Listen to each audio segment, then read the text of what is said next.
puertorriqueñista. Ese issue va segundo. El issue más importante es ser abolicionista. Porque siendo esclavo, no puedes ser puertorriqueño si no te dan permiso. Así es. Y si quieres averiguar si eso es verdad, ve y entrevista el 17 de mayo a Oscar López Rivera, a ver si a él le daban permiso cuando estuvo 25 años preso o 30 años preso para ser 35, porque ni eso le daban permiso. Te lo digo yo, que estuve en el ejército. Tú puedes ser puertorriqueño si te dan permiso, porque hasta la bandera de Puerto Rico yo la podía poner en mi barraca si me daban permiso. Tengo que hacer. ¿Ah? ¿Cómo se explica el embeleco ese del certificado de puertorriqueño del gobierno de Puerto Rico? Bueno, el certificado puertorriqueño es que también esto es parte del coloniaje. Mira, la decisión del juez él utilizó la ley Foraker para decir que esa ciudadanía todavía existe, y es cierto, pero la ley Foraker es una ley federal. O sea, ¿cuál es el origen jurídico de la del Citizen of Puerto Rico? Una ley federal impuesta por el Congreso a nosotros. O sea, una ciudadanía totalmente colonial. Y de la ciudadanía Citizen of Puerto Rico, una ciudadanía under the protection of the United States, de los Estados Unidos, impuesta a Puerto Rico, a los puertorriqueños, en el momento en que a Puerto Rico había un problema serio, y era que había un problema de bajo qué due process nos iban a tratar a nosotros. Voy a explicar por qué. Esto es importante. Cuando los americanos llegan a Puerto Rico, primero estaba la ocupación militar. La ocupación militar no hay mucho due process porque es ley marcial. Y eso tú sabes cómo. Usted hace lo que yo diga o usted se encarga a su sargento de obligarlo. Y acabó. Y te mandan a los militares para que... 2 años de dictadura militar. Entonces, pero cuando se termina el proceso de ocupación militar y comienza el gobierno orgánico de la que trae la ley Foraker, se supone que nosotros nos aplicaran el due process famoso de Estados Unidos, pero como en la misma ley Foraker él dijo que no se nos iba a extender la Constitución, no tenemos ninguna protección constitucional. Por lo tanto, ¿cuál es el due process nuestro? El due process nuestro, ellos lo empezaron a construir, el gobierno de Estados Unidos, porque había un dilema. Nosotros no éramos ya ciudadanos españoles, porque España había cedido su soberanía y había cedido a Puerto Rico a los Estados Unidos. Pero tampoco éramos ciudadanos americanos, porque no nos habían dado la ciudadanía. El hecho de ceder la tierra conlleva ceder la ciudadanía, porque aquí se quedaron ciudadanos españoles. No, voy a explicar, eso vino después a resolverse, pero fue con la ley yo, Por eso que eso no se fue cuando se hizo la lista de todos aquellos que querían retener la ciudadanía española. Exactamente. Y mi bisabuelo, el otro bisabuelo mío, que se llama Don Gabriel Vicente González, que era de la Guardia, él hizo la lista porque él quería retener su ciudadanía española. Él es el fundador del auxilio público, el punto que está ahí, y otro bisabuelo. Don Gabriel firmó la lista para retener su ciudadanía española.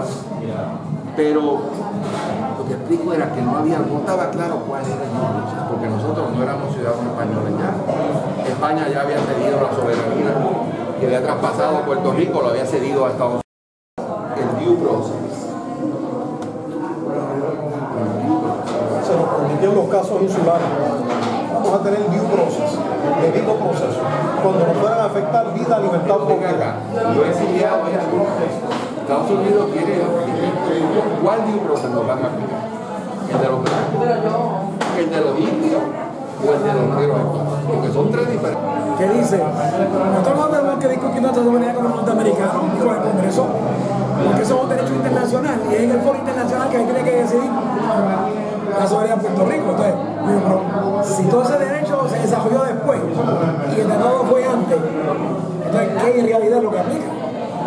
Y el problema que van a tener con eso es que la manera que se construyó el tratado, tú no le puedes dar marcha atrás al reloj. Ese es el problema. realmente. Y la gente que está planteando eso no entiende que el tiempo corre en una sola dirección. Tú no puedes darle marcha atrás, el reloj no corre para atrás. Por lo tanto, si en ese momento a nosotros nos excluyeron, si nos dejaron sin representación en el Tratado de París, hay una razón. Eso no es accidental. Ayer se lo estaba explicando, pero interrumpió alguien y alguien no se interrumpió. El primer artículo del tratado se le exige a España que renuncie a la soberanía sobre Cuba. Fíjate, entonces no le exige a España que sea Cuba. Que España renuncie a su soberanía sobre Cuba. Artículo 2. Cesión de Guam y Puerto Rico como botín de guerra. Esto es la tierra. La tierra.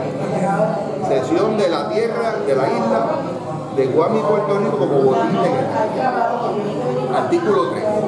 Cesión de las islas Filipinas, que eran más de 5.000 islas, y un mapa de toda el área donde están esas islas, pero en esa misma sección 3 abajo hay un párrafo en donde el gobierno de Estados Unidos le quiere pagar al gobierno español 20 millones de dólares por la firma y ratificación de todo lo antes y después acordado. Todo lo antes y después acordado. Y en el artículo 9 dice que los derechos, el estatus político y los derechos civiles de los nativos, entre paréntesis puertorriqueños, aquí cedidos por España, serán determinados por el Congreso. Y Nelson, el Tratado de París no solamente fue un documento de cesión, traspaso de tierra, fue una escritura de compraventa de esclavos también. Estados Unidos ganaba el dominio sobre 10 millones de habitantes y pagó por ellos 20 millones de dólares. Por 10 millones salimos a $2 por habitante. Pagó 20 millones de dólares. Título de propiedad. Y antes de decirte, mucha gente se creía que son 20 millones. De Filipinas, Puerto Rico y Guam. Filipinas. Pero Filipinas era Puerto Rico y Guam. Sí, Cuba no estaba No, Cuba no contaba ahí. Hay una historia. Sumaban 10 millones de habitantes. ¿Por qué Estados Unidos no quería a Cuba que se le cediera? Por la deuda cubana. Ellos no querían pagar esa deuda. Cuba tiene deuda con De la guerra. Derivada de la guerra, del gobierno colonial. el gobierno colonial cubano. Cuba era una potencia económica en el Caribe. Vamos a empezar por ahí. Y era la colonia más rica de España, con el Imperio español. Cuba que producía tanta azúcar, tanta caña. Y una colonia tan próspera que había inversionistas de toda Europa allí, gente franceses, alemanes. Cuba tuvo ferrocarril 15 años antes que Madrid, la capital. 1837 Cuba aparece en un tren. 15 años antes que la capital del imperio. La capital del imperio. Imagínate tú. Había gente dispuesta a invertir en Cuba porque había mucho dinero que se estaba creando aquí. La situación era otra, es que entonces, quiero que expliques esto. El artículo 3, que tiene abajo el párrafo ese, hizo traipola. ¿Por qué? Porque nosotros ya habíamos sido, la tierra había sido ya cedida como botín de guerra en el artículo 2. Y entonces, al poner el pago en el artículo 3 para todo lo que sigue, no fue para la tierra, no fue para adquirir derechos propietarios de la tierra, fue para adquirir derechos propietarios de la gente. De la gente.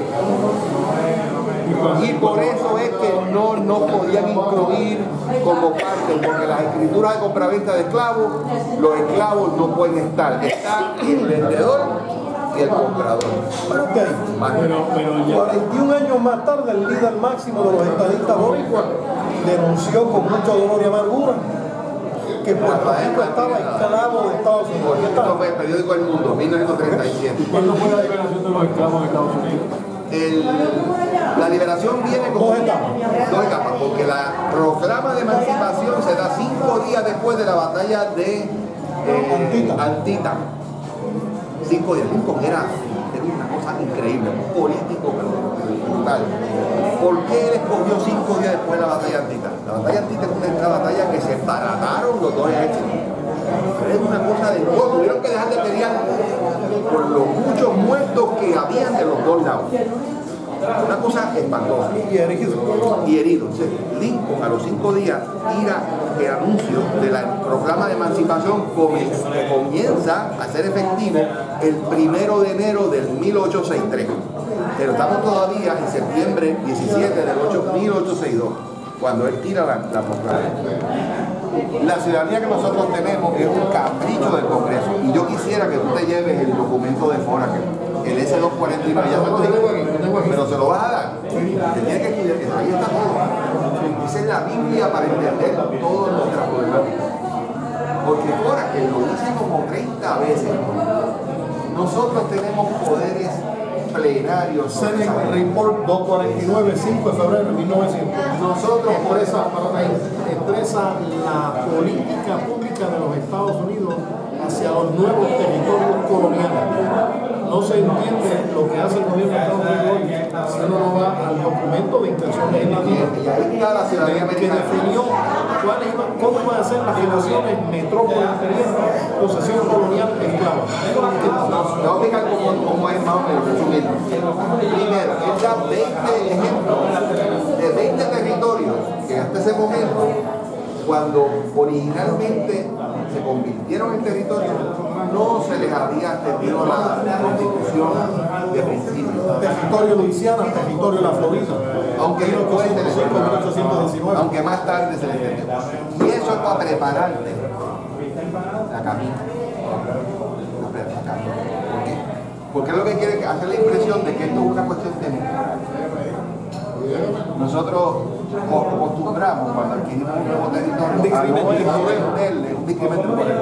a no extender la constitución de principio hasta que ellos no se organicen y tengan gobierno propio y puedan más o menos tener las condiciones que nosotros exigimos. Y después le extendemos la constitución, lo incorporamos y lo hemos estado. Pero aquí hay trucos. Todos los 20 territorios que existan, a esos 20 se les había dado la ordenanza del noroeste, que es una promesa del Congreso. The Northwest Ordinance De 1787. 1787. Nuestra sangre, huesos de nuestra huesos, de la raza blanca anglosajona como nosotros, los ven como iguales. Y ese reconocimiento de atributos de soberanía es precisamente lo que no tiene el gobierno federal con nosotros. Eso es muy importante porque ahí es donde se estrelló el ELA. El ELA se estrelló como un huevo que se embarató y no hay quien lo vuelva a animar. Porque al no tener ningún atributo de soberanía ha quedado culminado por el Tribunal Supremo en la esclavitud. En la esclavitud. Eso es definición de esclavitud. Y entonces, ¿qué pasa? En la esclavitud no hay ningún tipo de soberanía. Así que esa gente que habla de Martín es una doctora conocido como esclavo. Cuando tú hablas del ELA soberano, tú estás hablando de la esclavitud soberana. ¿Cuál es la esclavitud soberana? Ninguna. No existe. Porque la esclavitud es la carencia total de soberanía. Es estar bajo el mando total y sin reconocimiento de ningún atributo de soberanía. O sea que ¿Saben lo que yo encontré? En los archivos federales de Washington, en un archivo especial de noticias que fue caído como un pagón ahí a los secretarios del Interior de Estados Unidos. Ahí estaba. Con otras noticias que los americanos eran dolorosas. Allí fue que yo cogí esto que ven ustedes.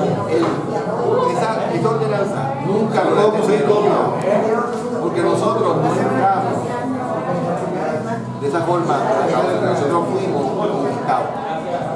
Y después que fuimos conquistados militarmente, cedidos y comprados a la misma vez, porque fuimos cedidos y comprados en el Tratado de París, cedidos en la tierra, comprada a la gente en el Tratado de París. Y a base de eso, se nos aplicó el derecho de la época de Bush. Exactamente. Esa es la razón.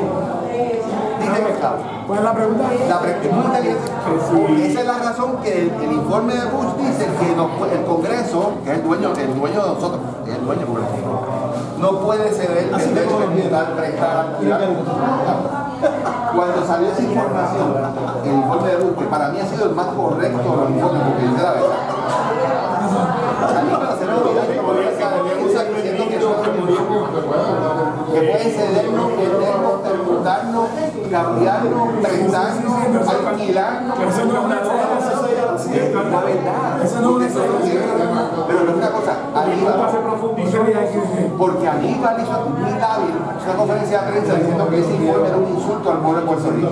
Yo me encontré con él, vieron eso y los sidrines. Yo debatí mucho con él y él me tiene respeto. Aníbal, tú fuiste oficial jurídico del juez Campbell, ¿verdad? Yo sí. El presidente del primer circuito, que es más conservador, es como decía don Pedro, el primer circuito son los perros guardianes de la colonia. Los perros guardianes, no El cortocircuito de Boston. el cortocircuito de Boston. Ese, juez Campbell, el presidente, que él era oficial jurídico del juez Campbell. Aníbal, tú sabes que a nosotros nunca se nos extendió la Constitución. Por ello, ¿cómo puede ser inconstitucional algo? Entonces nunca se nos extendió eso, ¿o no lo creen? Y entonces se queda así mirando, me mira así La Constitución. y después pero ¿Quieres la prueba?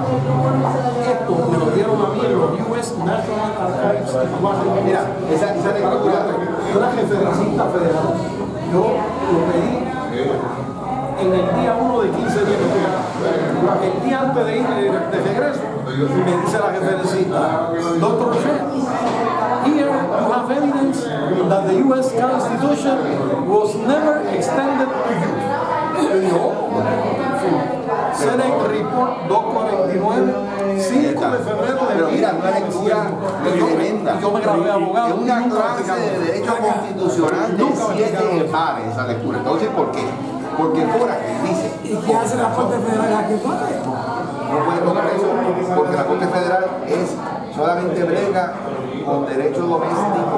Esto es relaciones exteriores, papá, son tratados, son relaciones Nosotros exteriores. pertenecemos al campo de las relaciones Nosotros exteriores. estamos en el campo de las relaciones exteriores y ahí el único que tiene algo que decir ahí es el Ejecutivo y el Senado Federal, que es el que ratifica los tratados.